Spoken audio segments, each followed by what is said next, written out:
we go.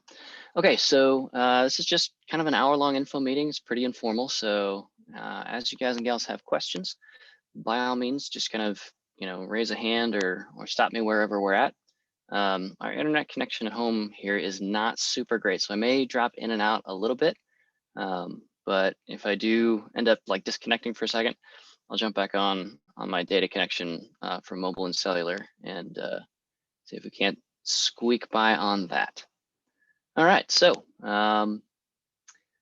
let's kind of open this up with your questions. Again, for you newcomers, take a look at the chat box, which has got a couple of questions and answers, and hopefully everybody can see links to the general camp info on logan-park.org.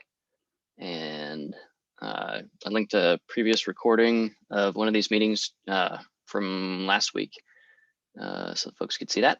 And then directly link the suggested gear list.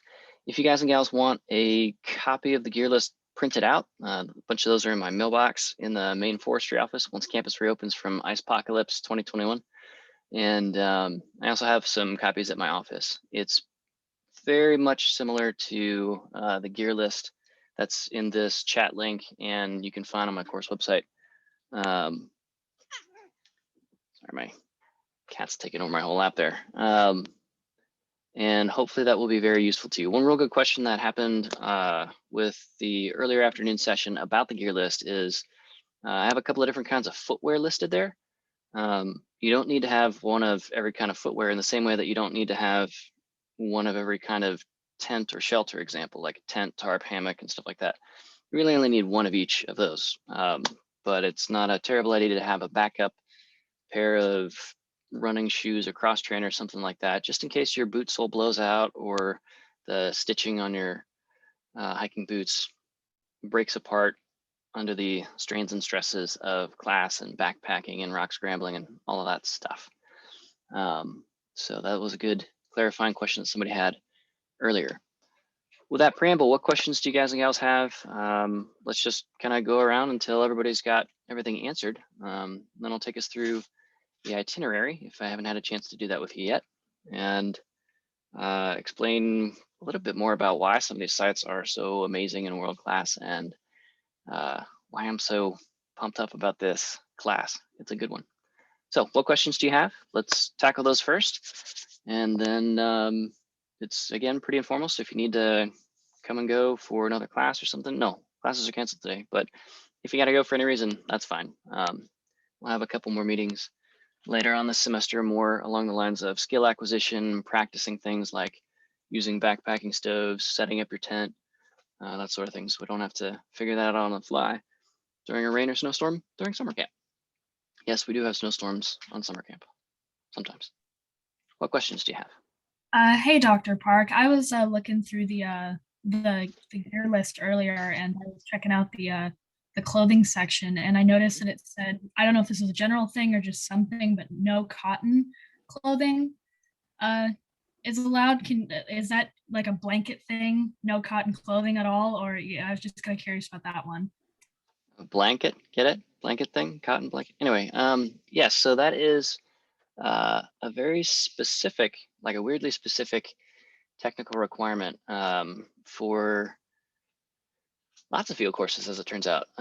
So cotton is hygroscopic. It will pull moisture from the air and hold and absorb it against your skin, which is very comfortable in a humid Midwestern temperate environment that most of us are familiar with. But it's actually incredibly dangerous in more exposed areas like we'll be going out west. So up near tree line, up in ice fields and stuff like that, if your cotton clothes get wet, in particular, your body is constantly sweating, whether or not you can perceive that. It's called insensate perspiration, just for homeothermy, just regulating your core body temperature to keep within that safe range. And the salt that you excrete through your pores is also highly hygroscopic. So the combination of salt from your sweat and grime from sunblock and bug dope, if you're using that, that combines with cotton clothing to cool you off way too much in a lot of forestry contexts. So the technical clothing that we wear, other than for wildland firefighting, where the cellulose content is actually working in your favor, it can kill. So in a lot of outdoor industries and professional areas, the saying is cotton kills. So any kind of quick dry, kind of technical fabric, performance fishing gear, Under Armour, most exercise clothes are 0% cotton.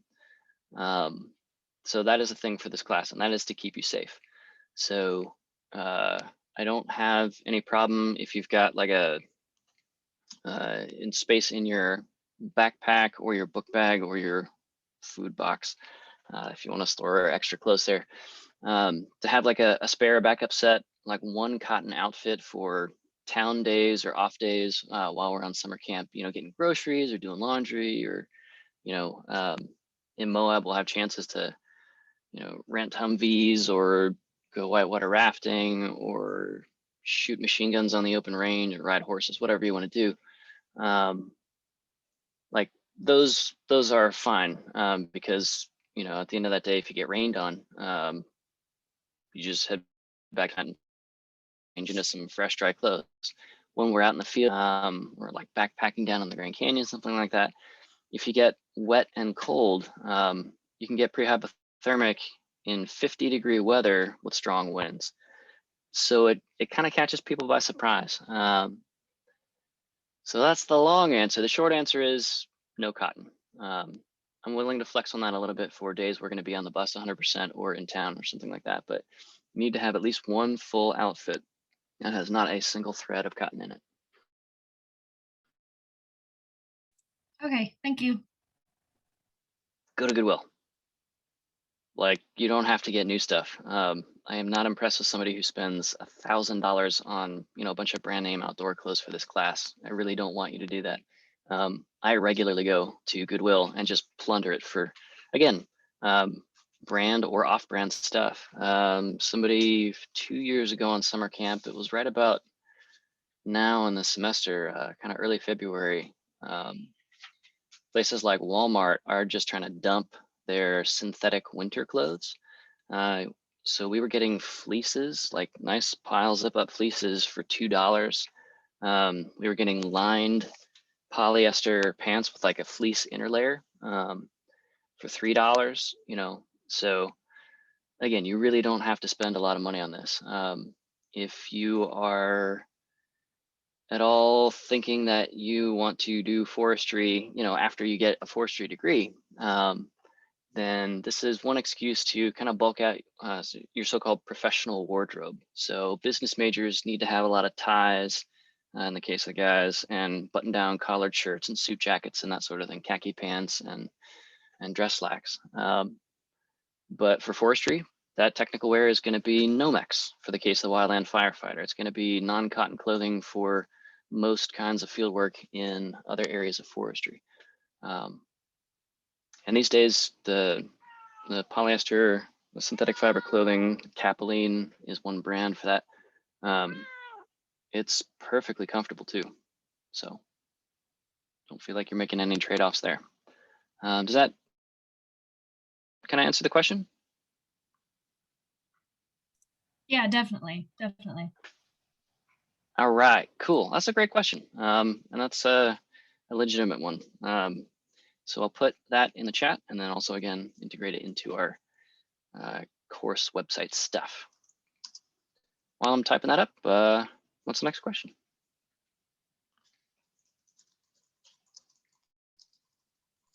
How does food work on the trip? Are we bringing our own or?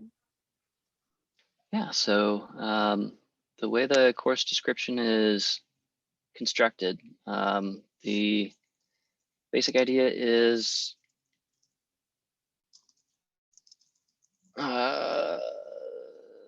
we can all get our own stuff, especially if you have particular preferences or dietary restrictions.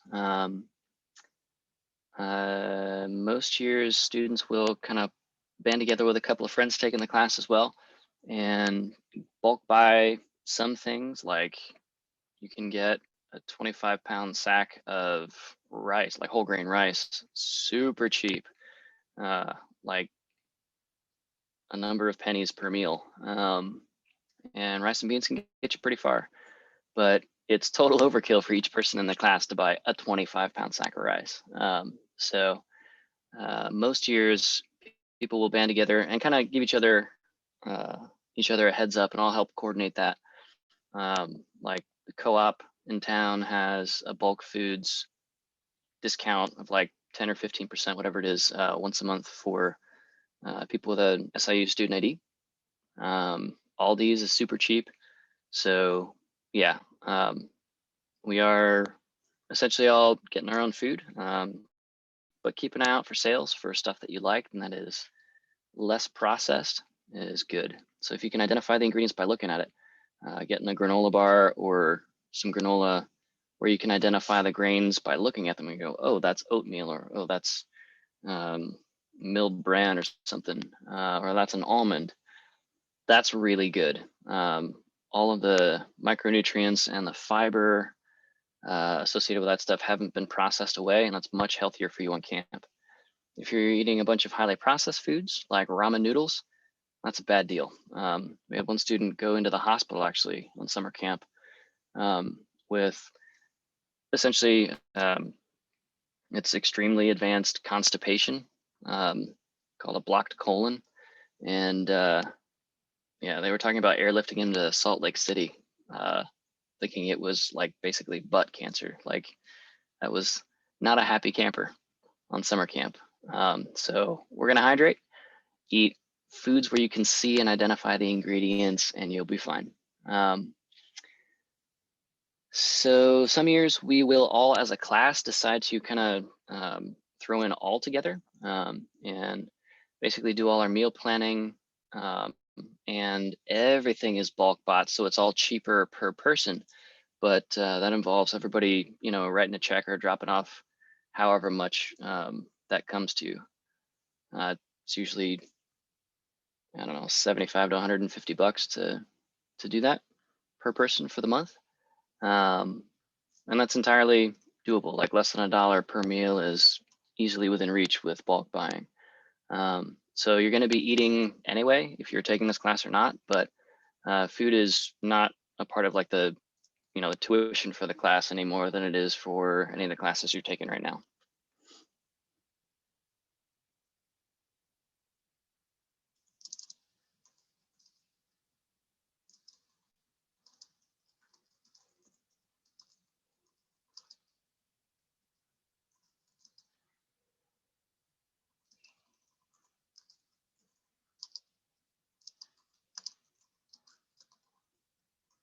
Other questions?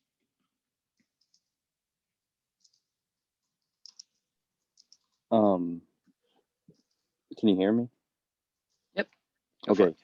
Okay. So, this is like my first semester at SIU, and I've never even really like heard of this before.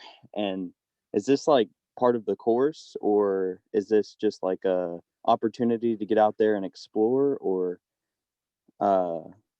and if it is, like how long would this last? Great questions. All right, so let's take it from the start. Summer camp is a forestry class. It is 6 credits instead of the usual 3. So it's kind of a double stacked class. It meets for only 4 weeks. So a normal semester is 16 weeks. This one meets during intersession, which is the first 4 weeks, the first 1 month, calendar month of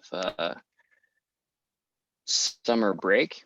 And then summer session is the following 8 weeks before classes resume for the fall each year.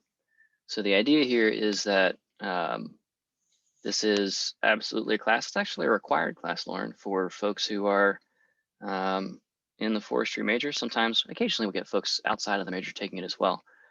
And the first week-ish, sort of, more or less, will be day trips in and around Carbondale. So that's like the middle 2 weeks of May. So we have, since spring break is canceled this year, summer camp starts about a week earlier than it normally does because everything's sort of moved back. There's no spring break to tie up a week in the middle of our semester.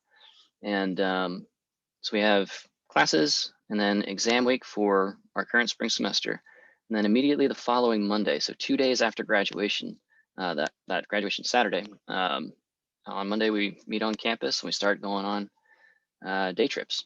And then after that first week of day trips to the Shawnee and Crab Orchard and our 7 wilderness areas nearby, and Olmsted Lock and Dams, and southernmost Illinois and the Cache River Valley and Giant City State Park, and just all over the place locally.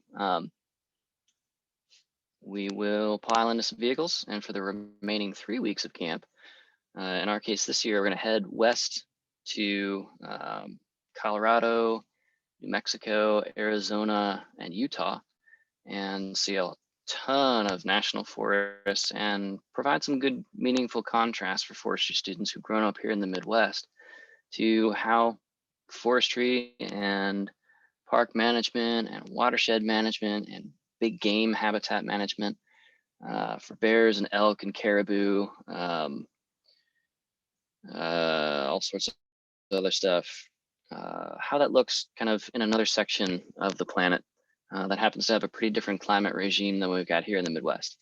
We'll try to run into as many Saluki Forestry alums as we can along the way. And by the end of that first week of June, we are looped back. We'll finish up at Rocky Mountain National Park and drive on back, and then have you back so that if you have a summer job or if you're planning on taking any summer classes during the regular summer semester, you're back and you're settled. You've had a chance to take a couple of showers, sleep for 48 hours straight because everybody's exhausted at the end of camp. It's awesome. And then you start the summer classes or summer job or whatever. So that is kind of the plan. It's a whirlwind tour. If you take a look on the course website link, I've got a pretty, it's not exhaustive, but a pretty good list of a bunch of the spots that we will head to, just mostly pending weather conditions at each. We get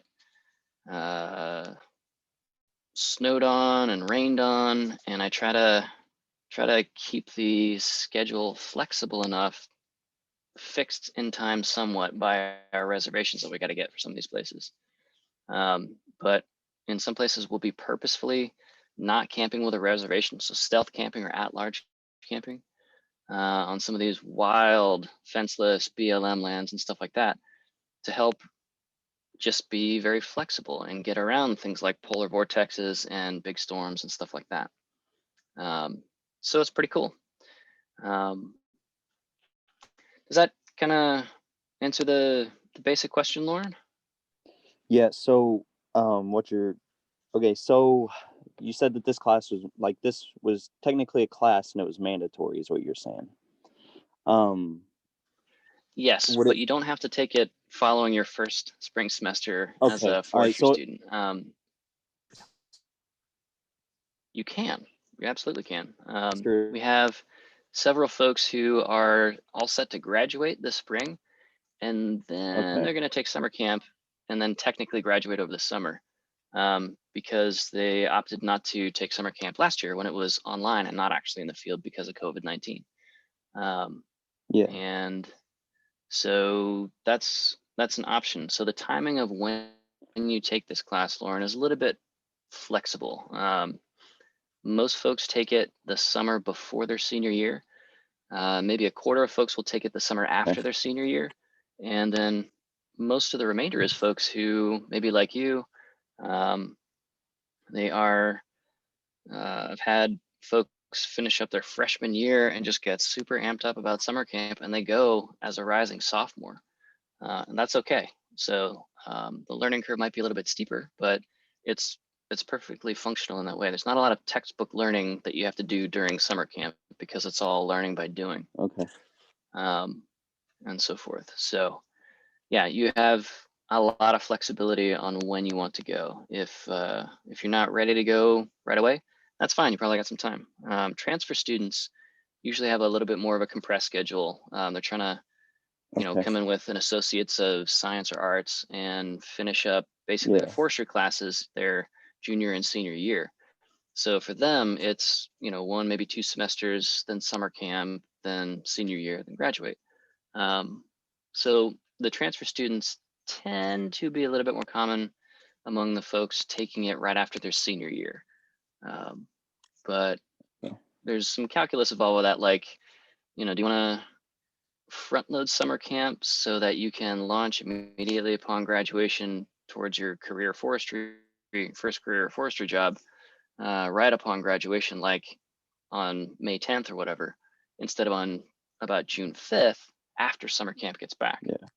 Up to you. And I'm happy to meet with you one-on-one to kind of piece that schedule together, kind of demystify that process Okay. for you. But yeah, so Aga mentions in chat, don't have a car, amazing class. Okay, so the first part, not a problem. We're gonna be in university vehicles. We have one person planning on bringing their own vehicle, which is optional, but that's a lot of driving. And we don't wanna force anybody to do that. So that will be okay if you don't have a car. And yes, it's an amazing class. This is one of my favorite classes. We get to go to, like, up to 24 world-class places here in the Midwest. And then of course, some of the big crown jewels, like, the Grand Canyon and Bryce and Zion. I mean, some world famous places. And we'll do some of the sort of mainstream stuff, but also we'll do some backstage stuff as well. So a lot of the SIU forestry alums that are now working in these places as a function of their careers, we'll see if they can't get us to some less well-known areas, kind of the insider access story of some of these places and what it's like to work at them. So that's one of the big points of summer camp. First is to get you, beyond your comfort zone, so we can expand your comfort zone to include living and working in places like the Grand Canyon. For those of you who've never been to a place like that, maybe it sounds like an interesting or exotic or fun place to be. It is all of that stuff, but we don't want you to feel upon graduation that, well, that's for other people, that's not for me. It's totally for you. Like SIU Forestry, we're nationally ranked. You guys are going to be well positioned to kind of start working wherever you want. I'm happy to help coach you in planning all that out. So this class is a big part of building your professional network with some of our alums and other foresters and rangers, conservation police, game wardens, outfitters, guides, pro fishermen and huntermen, sponsored hunters, stuff like that. Just like the whole range, hydrologists, forest soils technicians, the whole range. So yes, awesome class. Totally agree. What other questions you got? So you said you wouldn't like recommend this to like first year at SIU, or you may have not said that. You said it's more typical for transfer students to take it like after their senior year, the summer after their senior year. Or, I'm sorry, I'm confusing you. Yeah, no problem. But and you said if I need help, just talk to you one-on-one about trying to figure that out. So so would I talk to my advisors, or am I already signed up for it? Or like, No, you're probably not already signed up for it if this is your first semester. So okay. the advisors are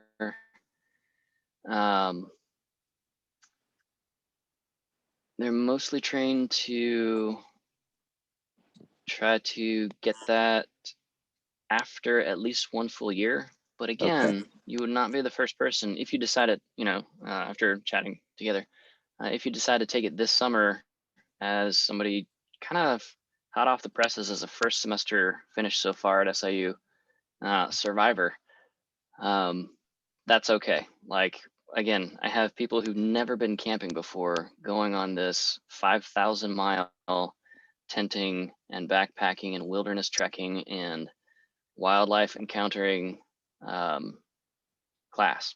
So this is the real deal. It's the real thing. But Yeah. we're not throwing you to the wolves, literally or metaphorically. We've had wild horses stampede through our campsites. We've been stalked by bears. We've encountered some sketchy people in forests and stuff like that.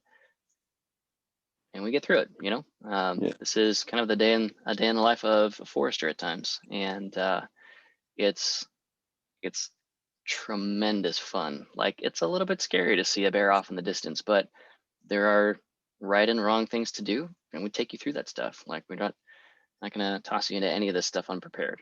So we'll have a couple more meetings throughout this semester like this one to answer your questions, and then increasingly to shift us towards getting together face to face when it's a little bit warmer, practicing a bunch of these skills that you'll need day in, day out, like how to turn on your camping stove, without burning your hair off, how to cook some of these backcountry foods, one pot meals, that kind of thing, how to operate certain kinds of equipment, how to set up your tent right before the gale hits or in the middle of a rainstorm and a windstorm.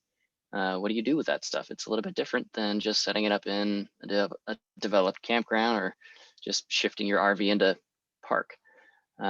So yeah, we'll scaffold you guys and gals plenty, as much as you need, so that everybody is, feeling as comfortable and confident as you can be before we head out. And of course, you're going to learn real fast while you're out there, for sure.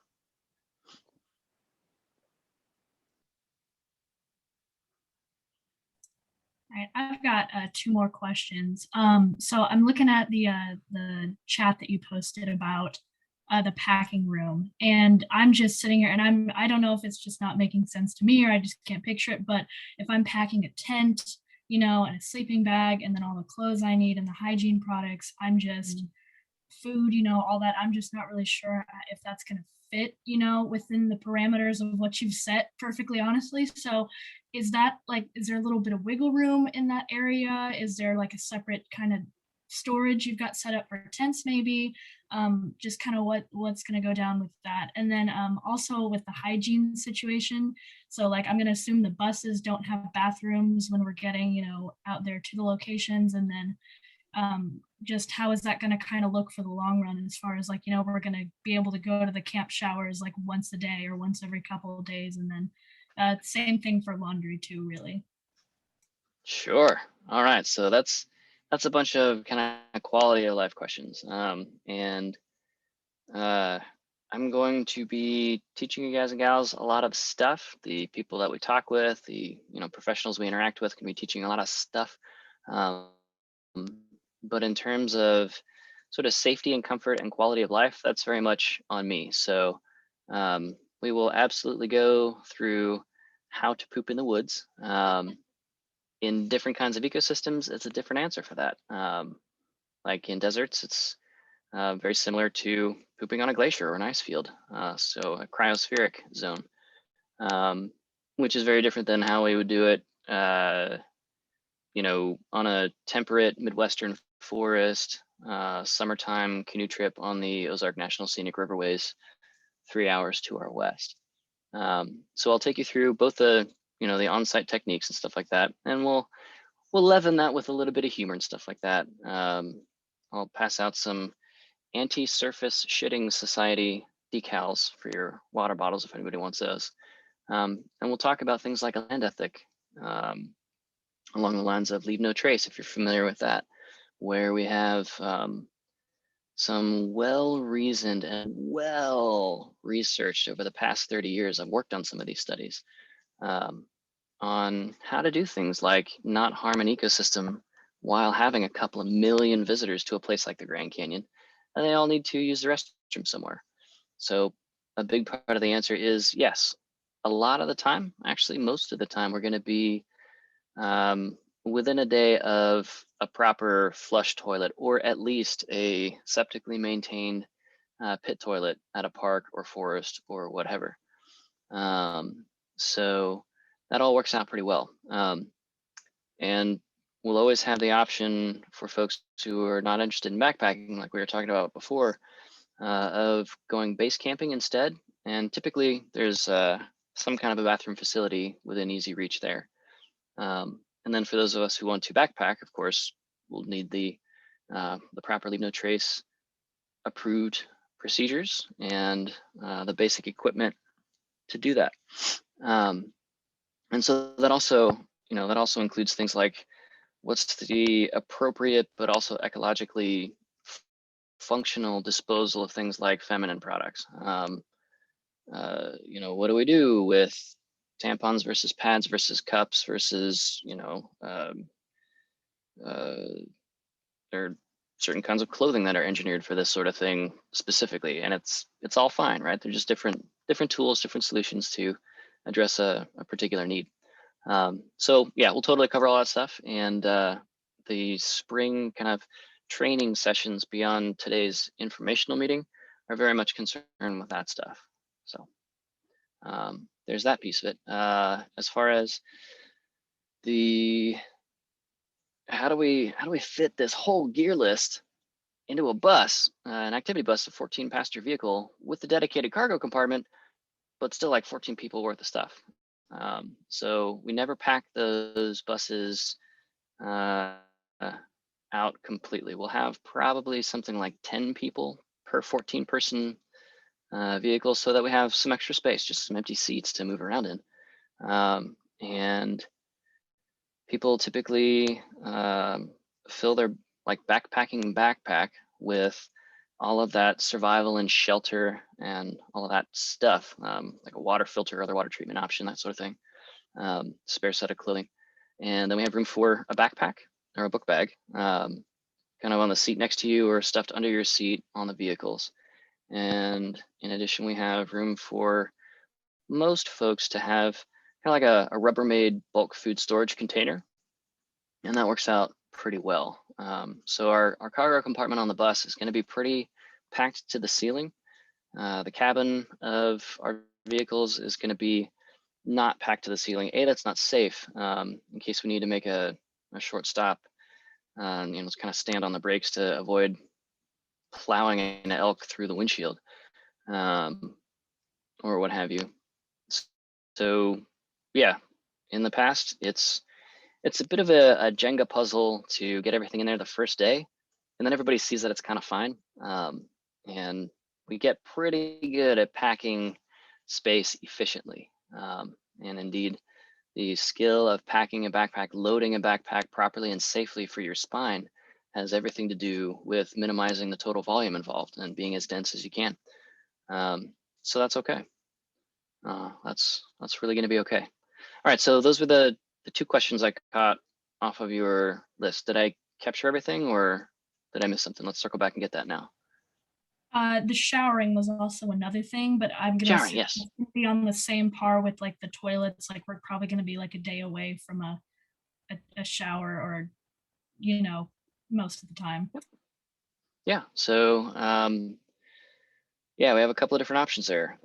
Folks will use the gentler, and they have to be biodegradable for this class. Please check the label for actual biodegradable things like body wipes. So you can kind of sink shower with those. I'll have one or a couple. They tend to break fairly easily, unfortunately, so I'll have to get a couple more. They're called sun showers. It's basically a big water bladder, a couple of gallons, with a very dark plastic vinyl, tough, thick case that you just sort of fill with water, hang on a tree, and then it heats up to shower temperature just by insulation. And if you're very economical with water, 1 or 2 people can take a shower per sun shower, and it doesn't take that long to heat up. So we do have a field sort of shower, kind of rinse and soap down kind of thing. And of course, we set that up away from camp so the person has a little bit of privacy, but usually we're asking people to do that in a modest swimsuit anyway, so it's not weird. And then we also have, again, like you're asking, places like the Grand Canyon can have shower houses. It has laundromats on site. You don't even need to go into the gateway communities because there's a couple of million other people who need to solve that same issue. So most of the big places we'll go to have that. And when we're out in the wildlands and wilderness, it would be weird and inappropriate if we did have access to showers. So again, you can hang out with the base camping group if a shower is something that you want to have confident access to most of the time on summer camp, or especially if there's any sort of medical concern. Like for example, people with medical device ports, they gotta keep that spot pretty clean, and so maybe shower access is pretty important in that regard. That's a consideration for somebody most years on camp. So camp is sort of built around that to make that okay. So yeah, that's kind of the thing with showers. You got basically all the options possible, everything from just grossing yourself and everybody else out and just not showering a ton. We had 2 students 2 years ago who, I think they hit, it was like 14 or 15 days between showers, and it was more funny than it was nasty, but it was a little bit nasty. So on that end of the spectrum, there's that, and then at the other end of the spectrum, we'll have lots of quarters among everybody for the coin-operated showers at various locations. Okay. Other questions, Sarah? And then I'll switch over to the questions in chat. No, I think that's good. Thank you. Cool, right on. If anything else comes up, just jump on in. All right, so let's see. Any recommendations for buying a tent? Yes. So for this class, a 1.5 person or 2 person tent is awesome. If you have a friend taking this class, think about a 3 person tent, which is about right size-wise for 2 people plus gear. So a 1 person tent is a pretty tight fit most of the time.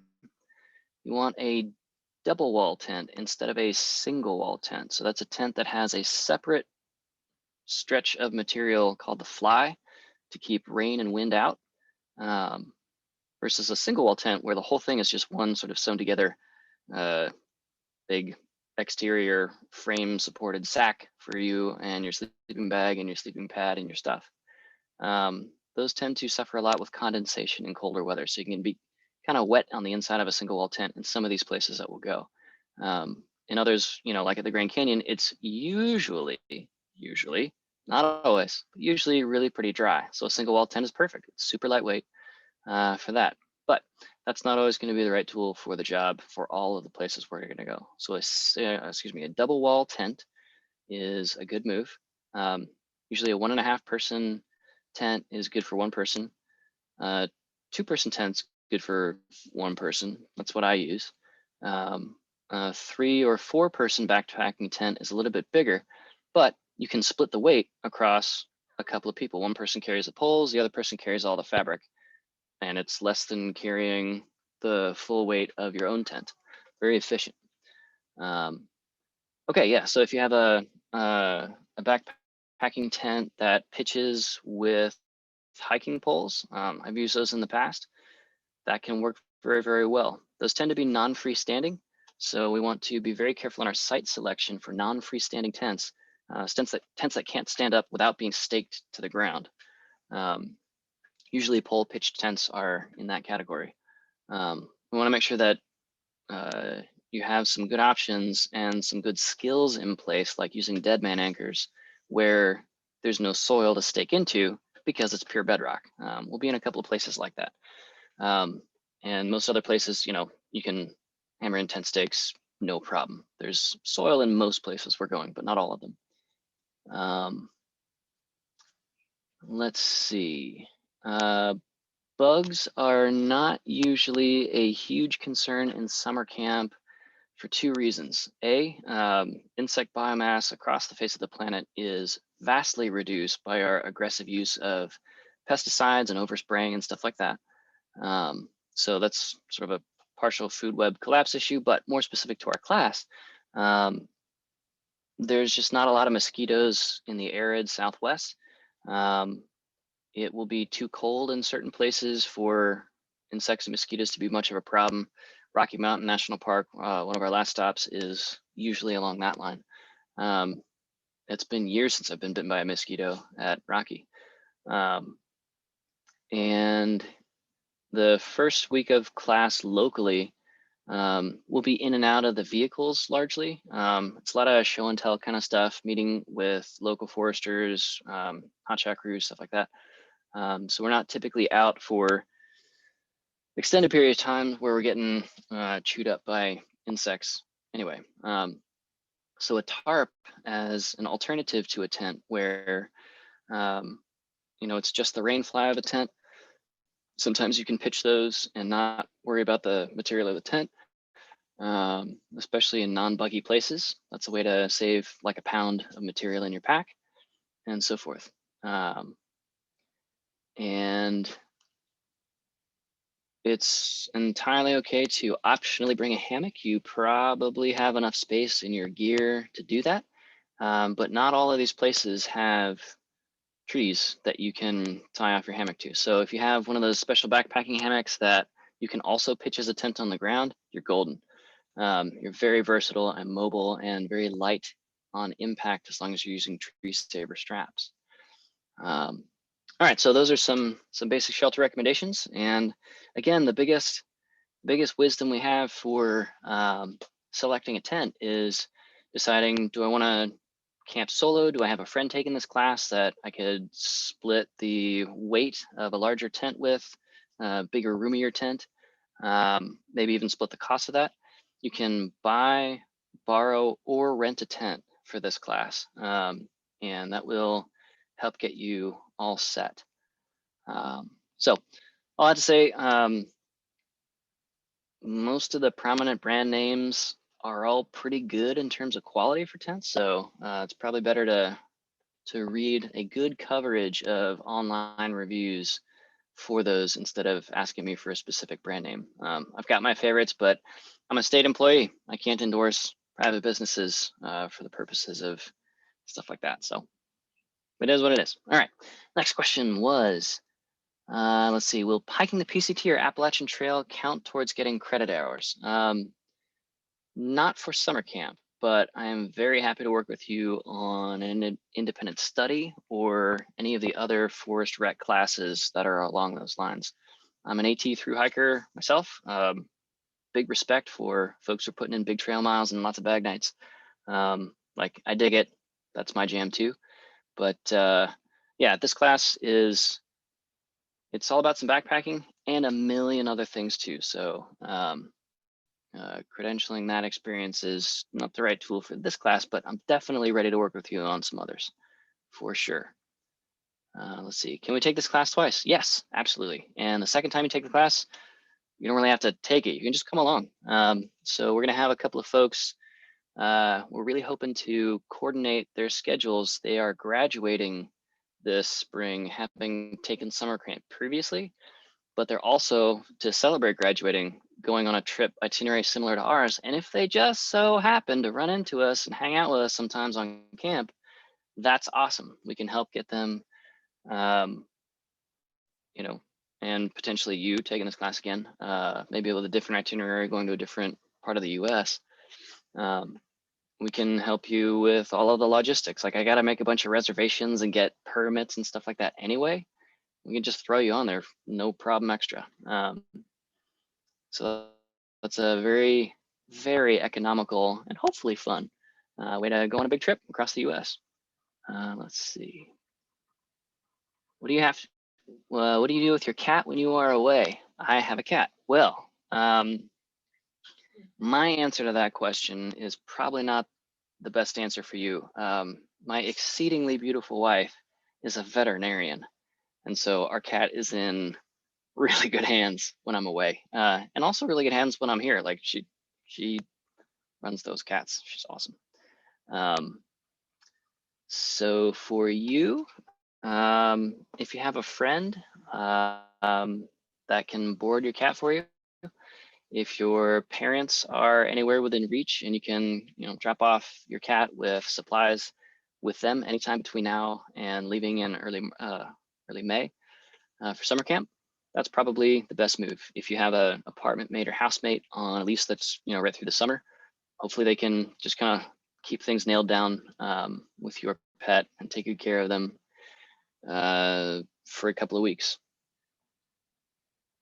We can't, unfortunately, take pets on the trip unless, and these are not really pets, if you have a legit like working animal, like a service dog, for example, that is by law allowed to go anywhere where humans are, and that includes us. So if it's a working animal, therapy animals don't count.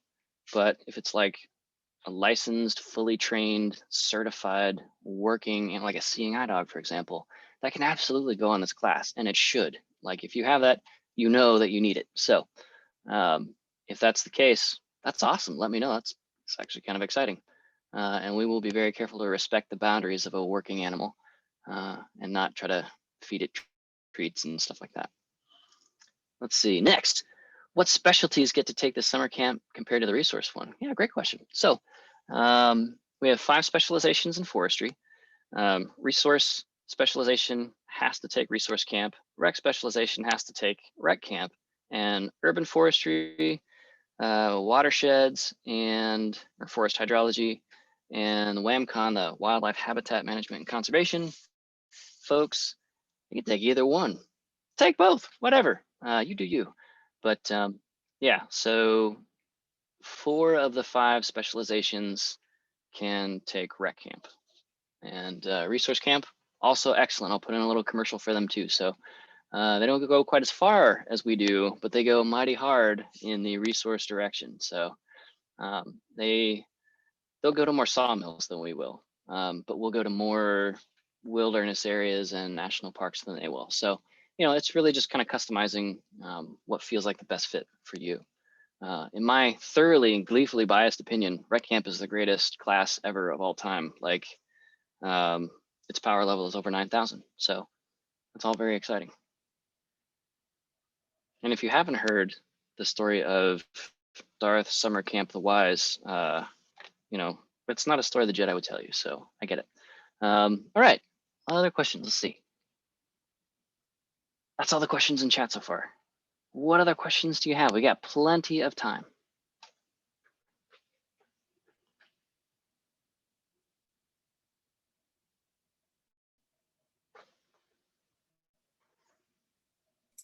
So I assume that during the daytime when it's not going to be used, our valuables are going to be locked away, you know, on the bus or something, like, you know, any cash or something like that. Yes, that is correct. And in all of the years I've been doing this, we have never had a problem with our things getting stolen. We did have sort of the opposite problem, actually. While we were away in an area, somebody had a tent that was not well staked down in a sort of a windy, open, exposed rocky plateau, and it started blowing away. So a group of folks from kind of the next campsite over saw this tent tumbleweeding away and very kindly went to go grab it and actually returned it to our campsite for us. As a bit of a joke, they left a blow up doll inside the tent to say, hey, you know, don't let your stuff blow away. And the person was initially surprised and offended, and then it was just funny. And we met this other group and they were all cool, whatever. But no, we haven't had any problems with rec camp in that way. Resource camp, this is probably more than a decade ago now, but they did have the vans broken into one time and some stuff stolen.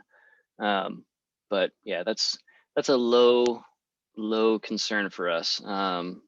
With the first round of summer camp meetings for this year, I shared the anecdote that the murder rate as a proxy for just crime in the national park system, across over 200 million visit days per year in all national parks, the murder rate is about equal to that of Carbondale, which has about 20,000 visitor days, so to speak. So number of hours times number of people, etc. So you are much, much, much safer in terms of human crime on this trip versus otherwise, okay? On a statistical basis. Meg asks, how many students usually go to camp each year? Great question. So for rec camp, it tends to be a little bit smaller than resource camp, we're a little bit smaller groups, so tend to go a little farther. It's harder to do that with the fleet of vans that Resource Camp uses each year. So they'll be in those 15-person vans converted to 8-people vans.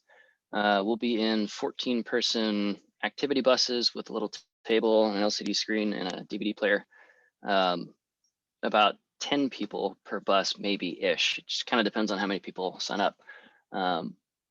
But yeah, it's been as few as about 9 students, which is a pretty elite group. You know, you're not fighting with 200 other people for guidance and instruction and attention and opportunities in a tiny class like that. I've had as many as about 32 students on summer camp. I'm not anticipating we'll have that many. Very wild guess in February, before a lot of people have even told me they're going on summer camp, I've got about a dozen people on my list that I'm aware of so far.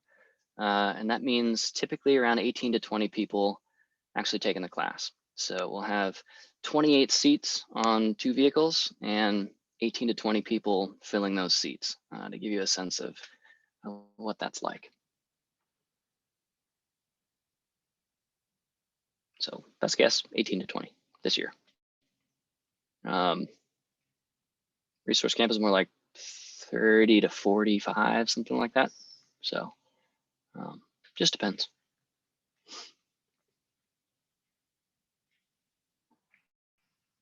These are awesome questions. This is all good stuff.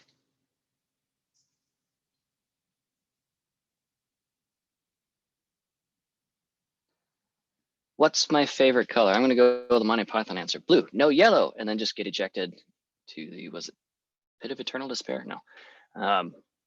That's a good question. My favorite color word, how about this? I just learned this one, viridian, which is like a deep, rich green color, sort of a forest green, which is appropriate because we're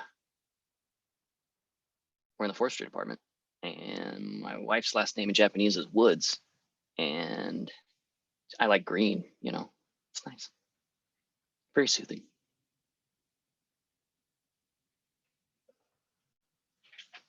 Other questions? I'm just keeping an eye on the clock. I know we don't have any classes today, but if you need to head out for something else, we're coming up on the 3 o'clock hour. You're welcome to stay longer and ask more questions. I'm happy to go through the itinerary with Yuns and just kind of talk about some of these interesting spots. I put together this list to get a good sampling across wilderness and national forests and state parks and national parks and wildlife refuges. All of these places are doing all aspects of forestry, including urban tree care. So, you know, there's something for everybody at every one of these places, just in varying proportions. And so we're going to get a lot of compare contrast between how is Grand Canyon National Park the same as Little Grand Canyon here in Southern Illinois?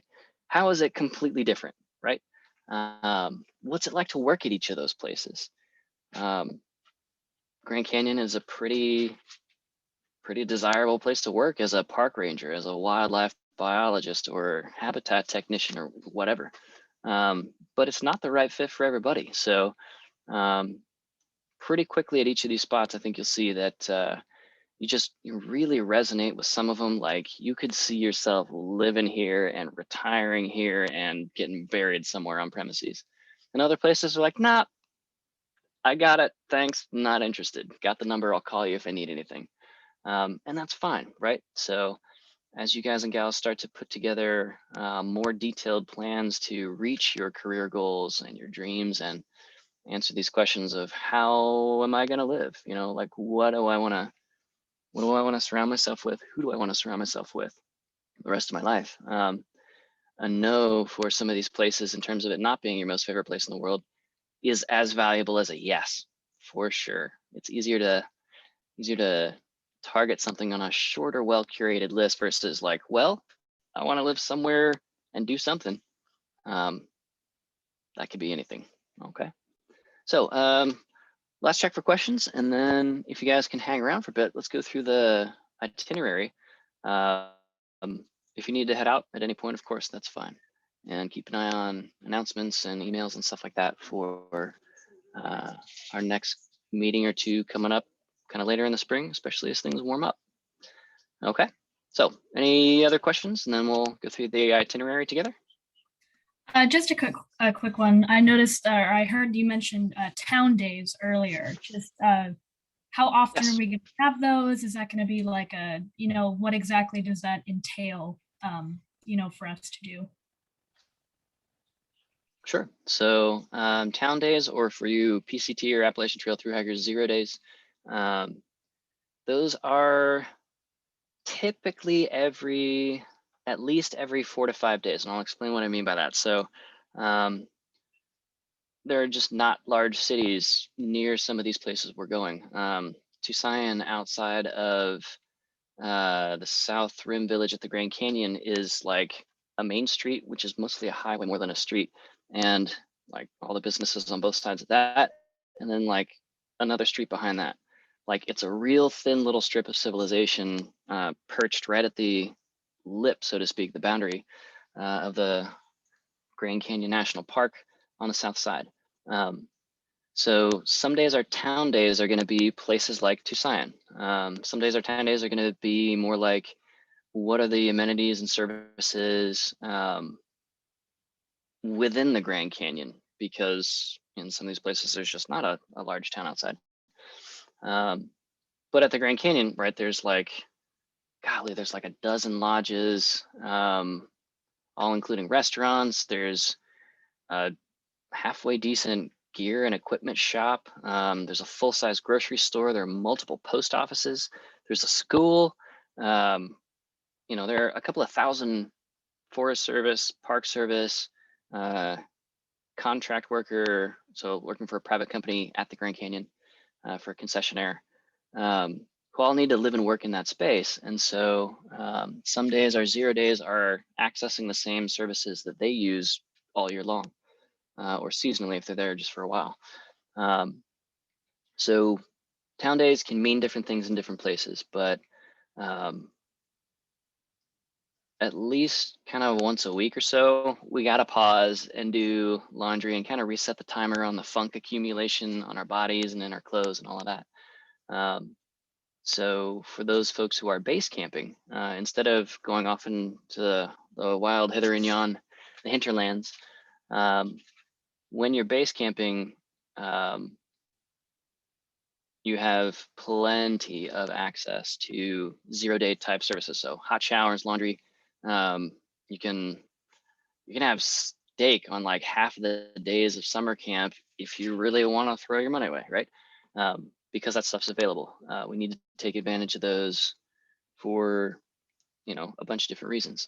Other days, a town day will be in a proper city like Moab, Utah, and we'll actually take a couple of days there to kind of perch ourselves real close to Moab and learn about forest professional disciplines that are based in a town instead of out on some remote district of the Coconino or something like that, or the Kaibab.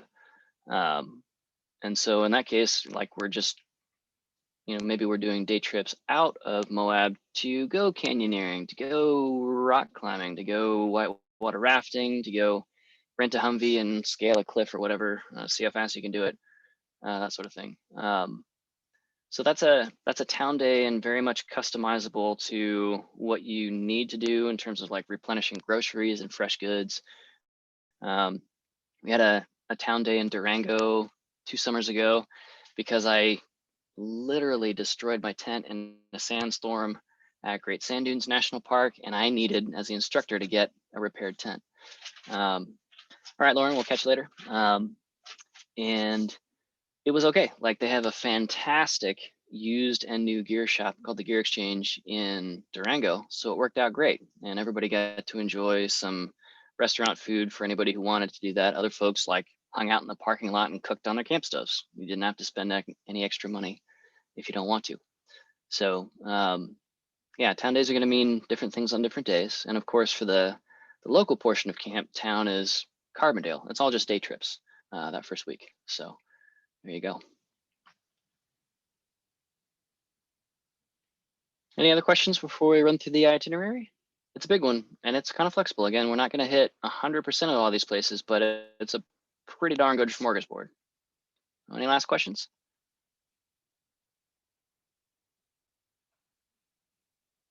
Okay, let's jump into it. And if you do have a question about any of these places or other stuff that comes up suggested by any of these spots, just ping me or let me know.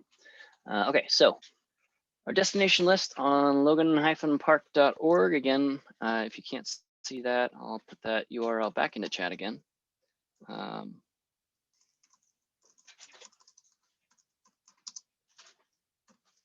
This is flexible to weather, so I'm not going to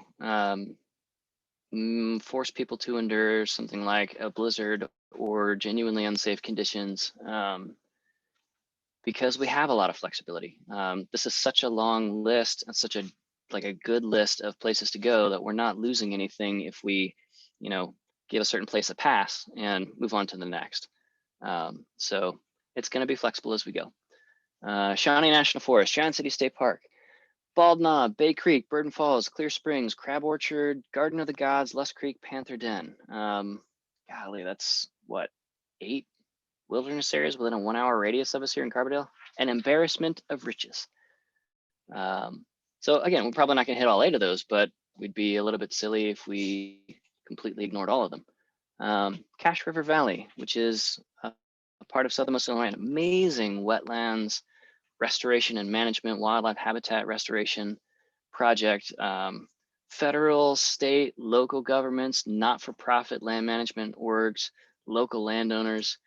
It's everything. A $1 billion hydro site at Olmsted Locks and Dams with a major forestry employer, U.S. Army Corps of Engineers.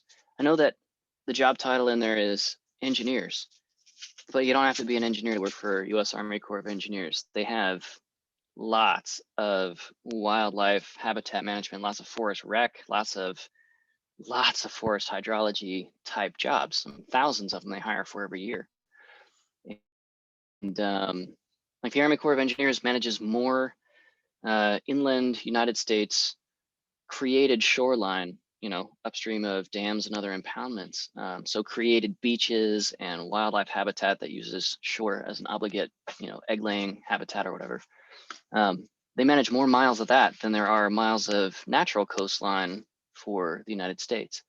And that's saying something. We got thousands of miles of natural coastline, many thousands of miles, of course. So that's most of the local stuff up through Olmsted Locks and Dams, southernmost Illinois, like Cairo. What do? How does forestry and forest hydro management interface with stuff like the levees protecting the low-lying farmland, or in some cases, not so much protecting the low-lying farmland from getting flooded periodically with normal Mississippi flooding cycles. And then we'll head east a little bit, about 3 hours east to Land Between the Lakes National Recreation Area, which is used by the U.S. Forest Service as kind of a research and prototyping site to try out a bunch of interesting forestry techniques that they think, informed by experts, might work pretty well. But you just got to try stuff out and work out the kinks and bugs before you deploy it elsewhere. Land Between the Lakes is one of those spots, and historically has been a place that has hired a bunch of current forestry students looking to get into the Forest Service. And then also recent graduates as well. So people often go there. They have an internship program where you cross-train on wildland fire management, hunting habitat management, sport fishery. There's the 1850s living farm, so living history interpretation, where they're salting their own pork and growing their own tobacco and eating the pork and chewing the tobacco and stuff like that. Like it's a legit 1850s style and techniques farmstead to show modern visitors what that life was like, what that heritage is. They have a couple of bison and elk prairies. The Forest Service is using Land Between the Lakes to help breed up a larger, vigorous, healthy population of American bison to help repopulate and repatriate them to other elk and bison reintroduction sites all over the country. So, elk are getting reintroduced in North Carolina, Tennessee, here in Illinois, a bunch of places out west, having been hunted out of all of those places previously. We'll see what it takes to kind of get them out there, and like very careful management that has to happen with the genetics of those populations involved. There's an enormous equestrian camp connected to many miles of trails, over 100 miles of trails. Let's see, controlled burn units, resource extraction, like timber, logging units. There's the nature station. So they have a bunch of injured wildlife species, owls, coyote, there's some red wolves, all sorts of turtles and other amphibians, snakes, snakes and other herps. Yeah, it's amazing. And you can interact with all the stuff. It's all very cool. So if you are a wildlife person, there's a lot of good stuff going on there. And we'll spend a couple of days at Land Between the Lakes. Also Turkey Bay OHV area is a world-class jeeping destination here in the Midwest. And not a lot of folks know about it. And then we'll start swinging west. So we'll think about heading to the amazing fly fishery, the fly fishing hatchery for trout and other related species at Montauk State Park on the Current River, and then maybe float a couple of days on the Ozark National Scenic Riverways and talk about how riverways are like parks and trails at the same time, but we don't necessarily think about the U.S. National Park Service being in charge of big stretches of river, but they are and have been since the 1960s. And then after that, it's the full-on westward swing. Pike and San Isabel National Forest, Comanche and Cimarron National Grasslands. If you've never been to open range, these places will blow your mind, like just the scale of them. It's hard to understand what you're looking at when you're looking at a place so big as open range. And there are many open ranges. All right, floors on fossil beds. We'll see fossilized, basically tree ferns called cycads. They're stumps. They're enormous. They're the size of redwood and giant sequoia trunks these days, but they were ferns back in the days of the dinosaurs and before.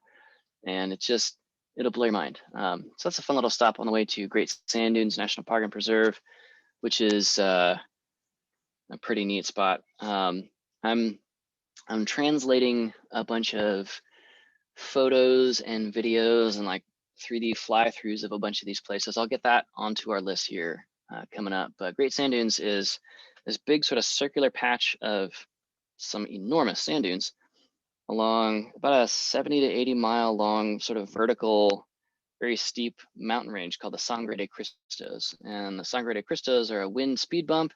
And so dirty wind drops a bunch of sand at one of the passes there and created this dune sea in the middle of Colorado. It's a neat spot.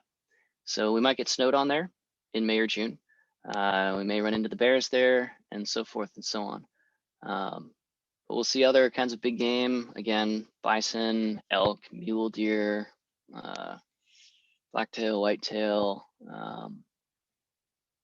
We don't really have to worry about scorpions and snakes in any of these places. It's going to be too early in the season for most of the herps once we go out west. And we're a little bit too far north for things like arachnids, like scorpions, to be much of an issue for the most part. We'll swing through Pagosa Springs, Colorado. So big game hunting is a huge deal in Colorado and Wyoming and some of these other Western states. So for those of you who are in WAMCON for the purposes of managing highly desirable populations of big game species, there's big money out there, huge money. And we'll talk about what that looks like. Maybe sometimes we'll take a guide out whitewater rafting with us and just get to know them a little bit and ask them questions about their life. What's it like to be a guide or an outfitter? They're not quite the same thing. We'll roll through the Rio Grande National Forest. It's got a bunch of spots like Wolf Creek Pass, which is so pretty. It's got songs written about it. Treasure Falls. We'll see some public-private partnership stuff with the Nature Conservancy. We'll head to Zapata Falls, which is sometimes a column of ice because we are up in the mountains at Zapata Falls. Sometimes it's a roaring snow melt, ice cold waterfall. Durango has gear, fish tacos, whitewater rafting, a bunch of SIU forestry alums. All of these places have SIU forestry alums. Most of the time we do a pretty good job of catching as many as we can and just talking with folks who totally get what you're going through on summer camp and the questions you're trying to answer, like how do I get a job someday doing this stuff in some place that I actually want to work and so forth. If we have folks who are interested in more of the sort of human cultural history stuff, we can stop by Aztec ruins and Mesa Verde. So Chacoan culture, Cliff Palace is a very famous, iconic spot. It's the ruins of a site built into a natural rock shelter on the cliff face of a mesa. Really pretty spot. We learn a lot about human history and paleoforestry practices. Like these people had to grow their crops and relied very heavily on tree species that produced food and fiber for them, you know? So they were foresters too in their way. But they'll also have some important lessons for us on things like vulnerability to climate shifts. We'll pass by or go through Monument Valley, depending on folks' interest level in that. So all those, if you ever saw the old movie Forrest Gump, all the Mesa tableland where it's just like a mesa here, you get a mesa, you get a mesa. That's Monument Valley.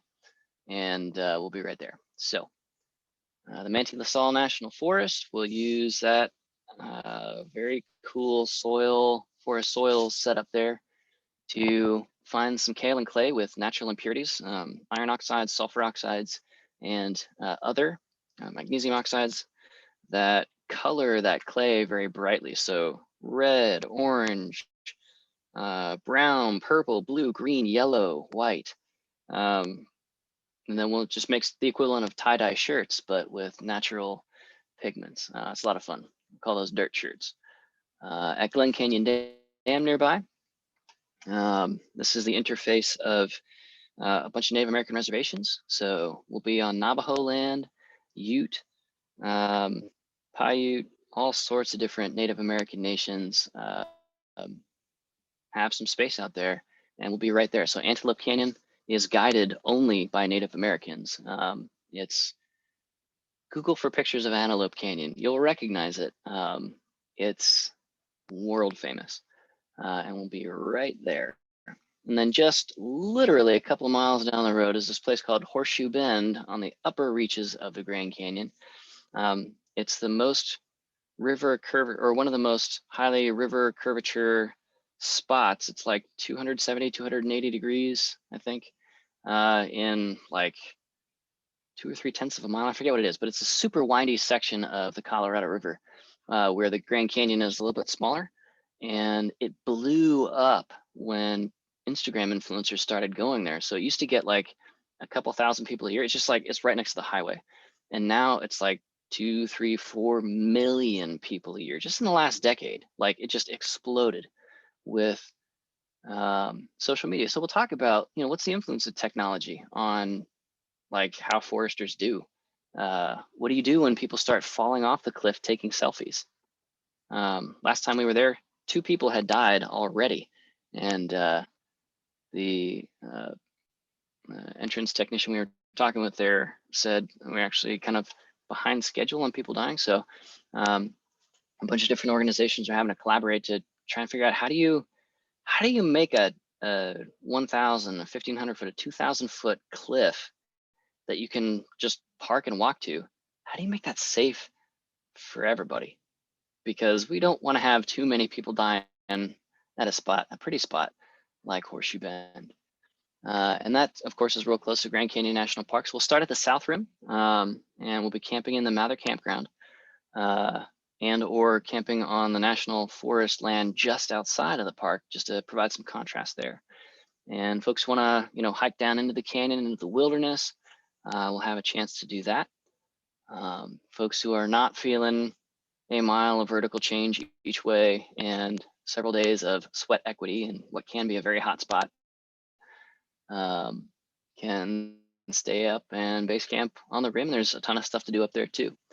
And then we'll circle around from the south rim of the Grand Canyon up to the north rim and check out some BLM's Bureau of Land Management land along the way and do some at-large camping. So BLM land, I joke, I kid, please don't do this. But you could probably do this if you wanted to, and nobody would ever know because it's BLM land. If you wanna like ramp your four-wheeler off of, you know, like a Desert Tortoise, dual wielding AK-47s and try to 360 no scope, just some plinking targets out there in the middle of what feels like to a lot of people nowhere. That's going to happen on BLM land more than it's going to happen anywhere else. And we'll talk to some SIU alums if we can catch them, SIU forestry alums who are BLM backcountry rangers, and it's their job to individually be in charge of tracts of land that are 10,000 square miles, like a 100-mile by 100-mile box.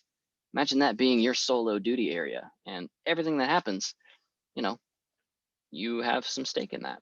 So we'll talk about what that's like. We'll experience a little bit of that, do some search and rescue exercises out there. We'll go into a tiny little slot canyon and go canyoneering, scrambling along non-technical rock climbing off harness. Super fun, super fun.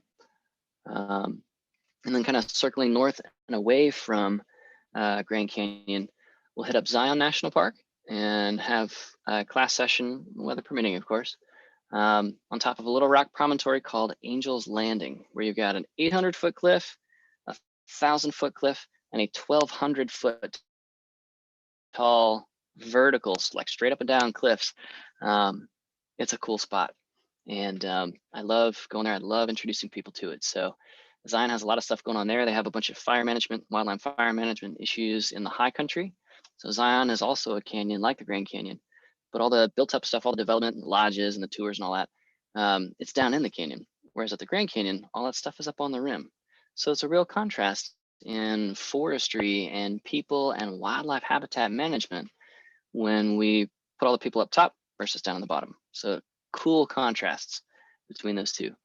Bryce Canyon is a smaller park. They got some amazing backpacking in addition to the world famous thousands of rock spires called hoodoos or chimneys. It's a very iconic place. And if you're not sure what a hoodoo is, Google Bryce Canyon and you'll instantly recognize it, I promise. We'll also talk about more subtle stuff like the Dark Skies Initiative. So the National Park Service is in the vanguard, in the real global leadership of trying to manage not just our watersheds, but also our air sheds and our light sheds and our view sheds. So if you don't even know what those are, we'll talk about that stuff. And if you've never seen the Milky Way on such a dark sky night that it's not just milky, you can actually see some of the colors of the Milky Way. It's beautifully colored. This will be one of our many chances to see that.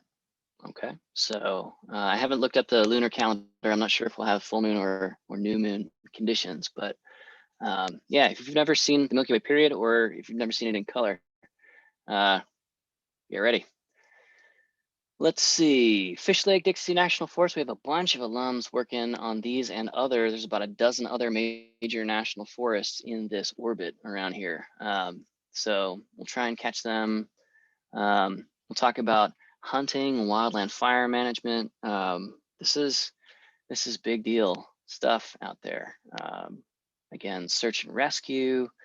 What about urban tree care? You know, individual tree management, hazard tree management, stuff like that, along some of these forests as well. How do we think about Western water rights? Like the Colorado River, most of the Colorado River doesn't end up flowing out of the Colorado River. It goes to California. We are geoengineering the face of this planet and piping water. California is sinking because we are sucking those aquifers dry. The Ogallala Aquifer to our west, this area's east, is compacting down, permanent damage to those aquifers. And we are diverting entire rivers. The Rio Grande hasn't hit the Gulf of Mexico in a long time. So we'll wrestle with that stuff as forest hydrology people, you know? We'll talk about what water rights, what water legislation, what it means to be in a Native American nation when the government of your United States decides to dam and transport all of the water you were, kind of counting on somewhere else for some other farmer. So what is life like along those conditions? At Capitol Reef National Park, this is a smaller, less well-known one. So I love going here and getting some peace and quiet away from a busy, bustling spot like the Grand Canyon. Capitol Reef is home to some amazing geological formations called a reef. It's basically a geographic speed bump, running north-south, and it's gorgeous. It's like the skin of the earth tilted and cracked, and just like the sawtooth. It's amazing. And part of what was exposed by that geologic action was an entire petrified forest. So walking along the trail, you see these petrified log sections that petrified, and then the softer sandstone around them eroded away, and then the petrified tree fell over and shattered. Like, it's incredible. And Capitol Reef is one of the only places I've ever seen that. And it's just like right on the side of the trail, no big deal. It's low-key awesome. So we'll also take a look at, petroglyphs. How do we, as forest rangers, park rangers, as forest protection officers, how do we protect stuff like that? Because it's literally priceless. It's literally unique. There is no replacement petroglyph when somebody backpacks a gas-powered rock saw into one of these cliff faces and saws out a petroglyph and takes it home, or sells it on the black market. So how do we do that? There's some pretty cool techniques we'll talk through. At Arches National Park, we got one of the biggest concentrations of natural and sandstone arches, and densest concentrations of those things anywhere in the world. And this is also a very, very popular and accessible front country site. So this isn't one of the places where we're gonna go backpacking, because we got so many other good backpacking options right down the road at Canyonlands. But if you've never stood on top of a stone arch that is itself stood on top of another stone arch, like a double O arch in Arches National Park, well, by golly, maybe you should do that. And we'll go rock and roll at Arches. It's a fun spot to go, just scrambling around. And we'll talk with the park rangers there about how they used advanced artificial intelligence at the time to help plan and make these trips safe. The super famous arch at Arches is called Delicate Arch, and it's mega popular, but it's also like a 2-mile hike over highly exposed, bone dry bedrock. And people hit their personal limits in terms of like heat exhaustion and dehydration and stuff like that all the time there. So how do they manage that? Like, this is not necessarily a resource forestry question, but it's absolutely a human use of forested environments kind of question. How do we keep people safe? How do we want to live? How do we want to take care of our neighbors? At Canyonlands, it's world famous slot canyon exploration, bar none. I mean, that's it. Yeah, like there is no canyon scrambling like at Canyonlands. It's unbelievable. And this will be one of those spots where if you want to, if you're kind of sick of me by that point in summer camp, we'll organize into smaller groups like away from me, and you can just go with a couple of friends out into this canyon area and scramble up one canyon wall, drop down into the next, winding along some of these flat sandy beds, looking at these beautiful fluted and scalloped water and wind sculpted rock formations. Just absolutely amazing stuff. Druid Arch is a super awesome hike in that area. And Canyonlands will make this one of those optional hikes, because if you're not really interested in, learning the satisfaction of hiking to the one puddle you're going to see all day long in this desert environment and making your water safe to drink out of that one puddle,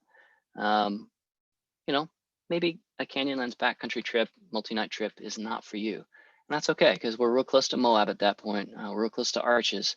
There's a gazillion other things to do. So the greater Moab area is one of our town stops, 0 days. It's sort of wrapped around by a bunch of national park and BLM territory. There's world famous rock climbing areas like Wall Street there. So, if you're a rock climber, bring your harness and some rope and some of your pro. There's a bajillion sport anchors just all over every wall up there. we'll scramble around Wildcat Tank. If you want to spend some time on any of your free days, you know, like renting a Jeep or a Humvee, or you can definitely rent machine gun time and shoot through a bunch of ammo out west over there at Moab. There's probably, if you have more money than sense, you could probably rent a tank and like drive and shoot a tank can. Anyway, the Wild West, man. Moab is it. And there's also a bunch of microbreweries and stuff like that as well. If you're more of a, like, I'd like to stay in town and just kind of relax while I do my laundry kind of a person, that's fine too. I saw you forestry limbs in all of these places. And once we've kind of wrung the fun stuff out of the greater Moab area and Canyonlands and Arches, it's about time to start heading home at that point. So I'm kind of start looping back eastward and north a little bit through the Arapahoe and later the Roosevelt National Forests. There's a bunch of forestry and management stuff and climate change and invasive species and forest structure changes, forest hydro changes happening on the Arapahoe and the Roosevelt. So that's pretty cool. And Rocky Mountain National Park it's gonna feel like, oh my God, everything's green and blue sky again, instead of like desert, orange sandstone, red Navajo sandstone formations at Grand Canyon. So there's a ton of elk and caribou and bear. They have elk jams. So, you know, how we have traffic jams in Carbondale every once in a while. They have elk jams at Rocky. We'll see what those are like. And finish up talking with some literally world level experts in forestry, park management, watershed management, wildlife stuff, urban forestry as well, tree care, out of the Denver Service Center of the National Park Service. That's like just a half tick down from being the kind of person that is qualified to work in the national headquarters in DC for the Forest Service or the Park Service. Okay, so that's pretty cool stuff. All right, let's go through questions from chat, given the itinerary. Is there any chance to fish during this trip? Yes, in fact, you're gonna be heartbroken, and I know this is true because this has happened. You're gonna be heartbroken if you bring your fishing stuff or if you don't bring your fishing stuff, or you bring your fishing stuff and don't have a chance to look into getting like a 3-day permit for any of these states that we're going to. I just want you to picture for a moment how nice it would be to go fly fishing on the edge of Rocky Mountain National Park with, you know, an elk with this enormous rack in velvet 200 yards away, just up the valley grazing. You know, you could do that, or you could just leave that opportunity on the shelf if that's your jam. Obviously, I'm being sarcastic, but yes, yeah, bring your fishing rod, bring a fly rod, bring one that you can disassemble and keep in a hard case, because, you know, we're going to be pulling stuff out of the vans every day or buses every day, throwing stuff back in. We're going to be a little bit hard on our gear, and I would be heartbroken if any of us broke, you know, your awesome fly rig or your bass fishing setup or whatever. So if you got a hard case for it, yeah, bring it along. Absolutely. We'll have some time to do this stuff. And we're going to be in some pretty elite fisheries. Tennessee River, Kentucky River over at Land Between the Lakes. I mean, that's pro level sport fishery. Even some of our current and recent students have been sponsored competitors in some of the tournaments there. And of course, out west, you know, fishing is a huge deal as well. So if you're super into fishing, let me know. Let's chase down a fly fishing guide who's been doing this stuff for a couple of decades and can give you, the young buck or doe, some interesting and valuable insights about what it's like to work as a fly fishing guide or outfitter. Okay. Summer camp is absolutely about this stuff. And again, I'm going to customize this not just for weather, but according to sort of the makeup of students in each of our disciplines, and according to your personal, you know, passions and career goals. Like, we just sort of swap in things that are a better fit to you than just going through sort of a stock curriculum that's kind of boring for everybody. So Rec Summer Camp is small enough and agile enough that we can do that. And it's very important to me that we do. So yeah, long answer. There are chances to fish during the trip. And just to tag onto that, if you decided to fish, in a place where it's legal to, bring a creel full of fish home, if you decided to cook those up around the campfire or on any of the camp stoves, you're gonna find all of a sudden that you have lots of new friends as people start smelling this, fresh caught brookie that was still in the stream like an hour ago. That kind of thing. That happens occasionally on summer camp. And it's just, as the professor, it's really fun to watch people just kind of follow their noses over to the delicious trout and so forth, or whatever. But of course, if you catch it, you get to decide its ultimate fate. So there you go. All right, so that's our itinerary. What other questions do you have? We got like a half an hour left. Yeah, plenty of time. What other questions can I answer for you?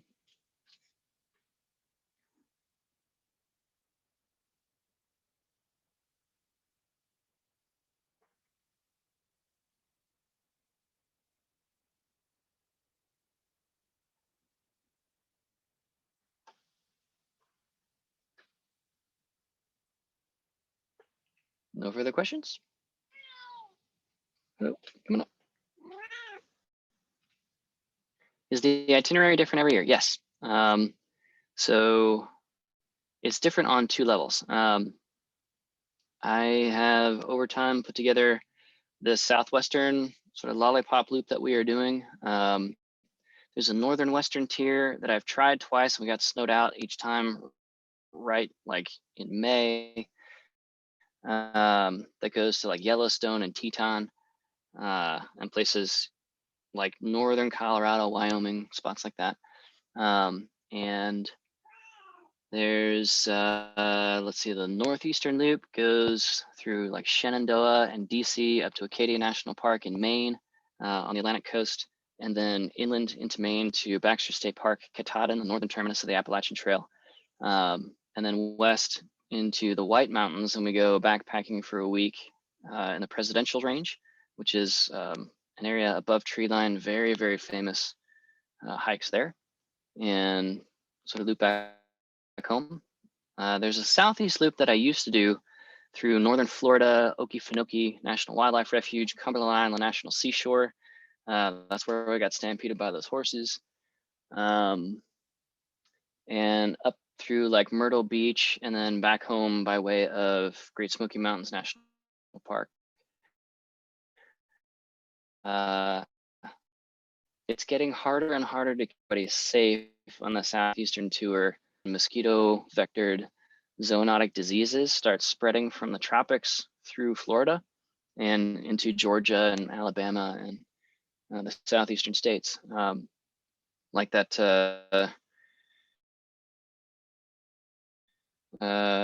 those killer amoebas that literally get into your brain through your nose and then just eat your brain and there's no cure for it. That is spreading in the southeast, and we go camping in a lot of those places kind of necessarily where that is. And so I would be devastated if anybody ever got hurt on one of these trips. So I don't really do that itinerary very much anymore. The other itinerary that I enjoy very much is the straight north from here one. So we do our local stuff here, and then we go up through the southern peninsula of Michigan.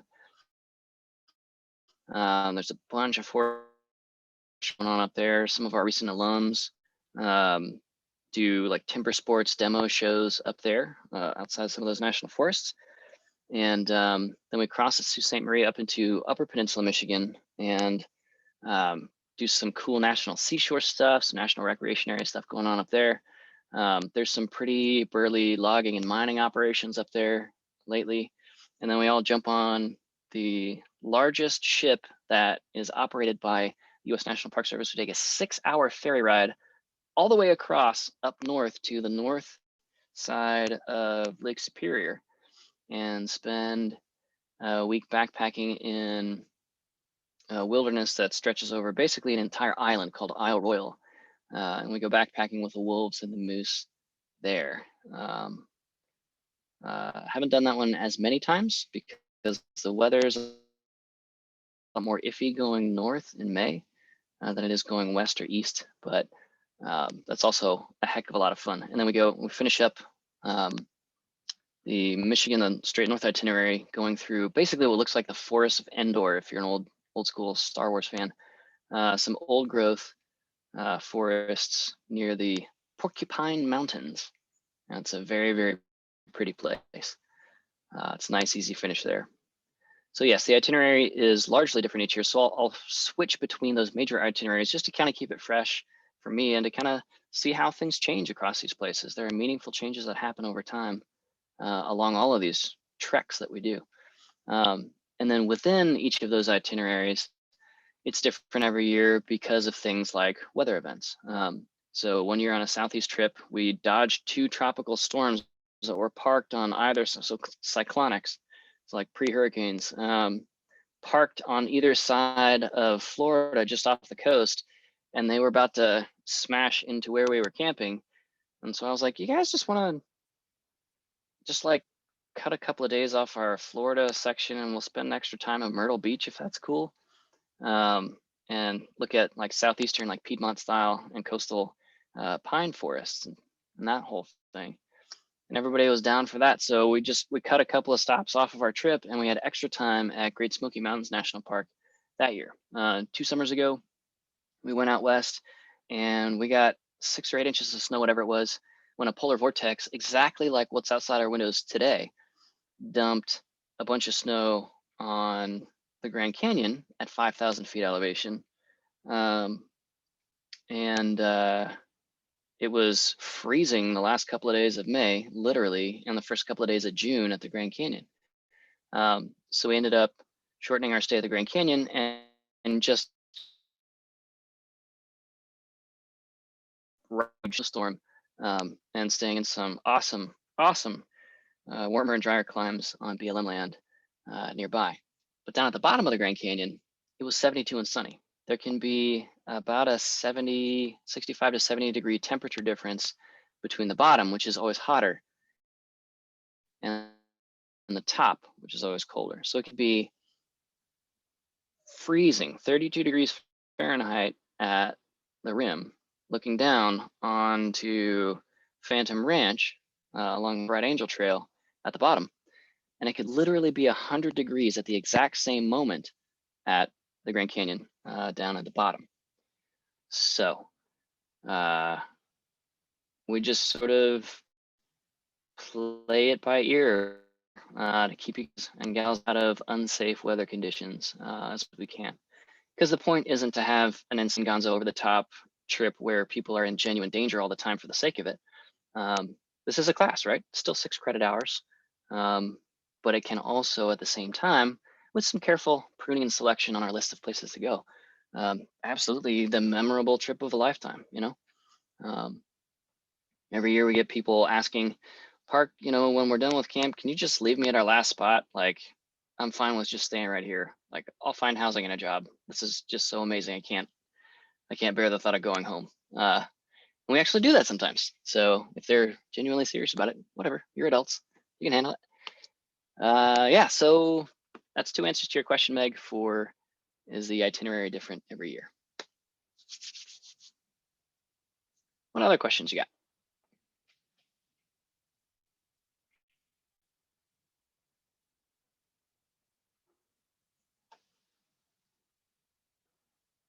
Awesome. If you are all set then, I will see you guys and gals a little bit later. Keep an eye out for, you know, announcements for some of those skill classes. We'll practice setting up tents and sparking stoves and finding tinder and loading a backpack and purifying water, stuff like that. Do I have ideas for next year? Yes, I got lots of ideas for next year. So all of the itineraries I mentioned, everything's on the table always. And I'm always excited to hear spots in kind of any direction from here that that y'all are interested in. So One year we talked about kind of like a Texas itinerary. Ended up not doing that because it was too hot, but I'm open to it. Like if we can make something work, I feel like you're gonna get more out of a class where you have a full stake in choosing where we go and stuff like that, than in me just sort of canning something and forcing everybody onto a rigid structure over and over and over. So yeah, if you have some ideas, or any ideas that I've just missed, frankly, on our itinerary list here, please send them along.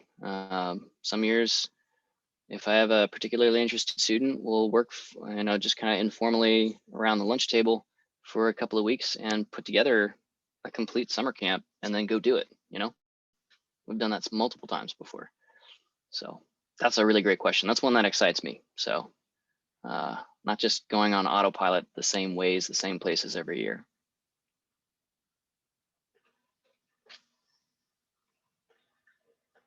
What other questions you got? Still got plenty of time. Yeah.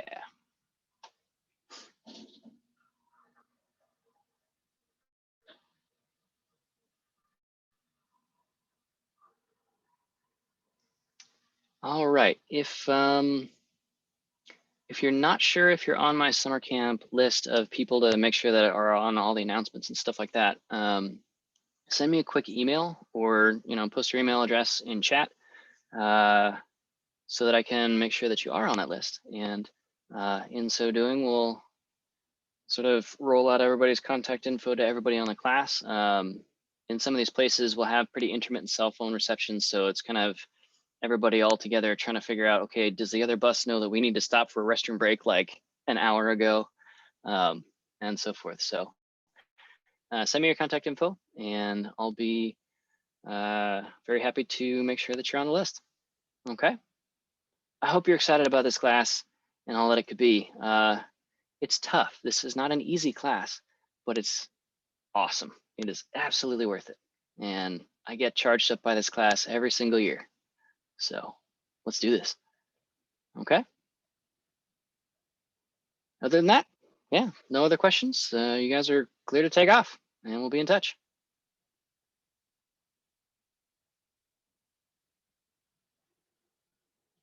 I'll see you around.